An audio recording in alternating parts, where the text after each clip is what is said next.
Hi, Ruslan Kulkin. Thank you so much for your question.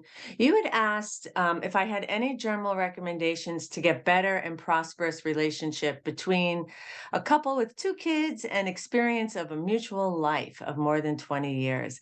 I know that can be a challenge, and I think John and Missy Butcher do a great job with a lot of suggestions, including date nights and the ring walks. And I know that you're already watching those videos to get those ideas. So, what I can add to that is I don't know if you're familiar with Richard Rudd, Rudd. He has a great book based on the I Ching called The Gene Keys.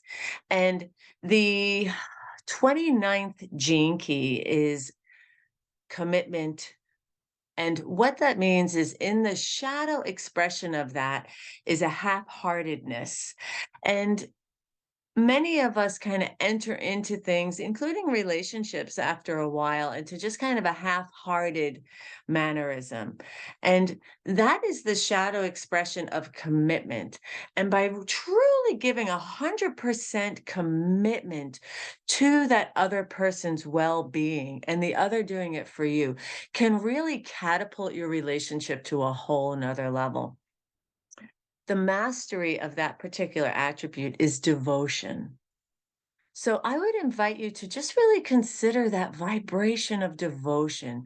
How would it feel to really have your wife being devoted to you and you to her, right? Then there would be this kind of natural exchange of endearing gestures, including caring behaviors every day, surprises, and even high intensity fun activities planned.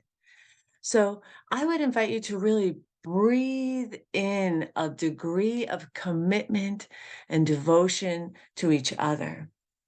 One of the things that I notice when I work with couples that is a real struggle is they don't feel seen or heard.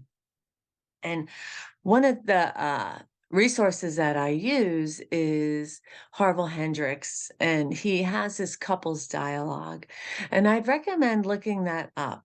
And that's where you're actively listening to each other and slowing down and not taking anything for granted and really just pausing and listening without any agenda other than to have that person feel seen and heard.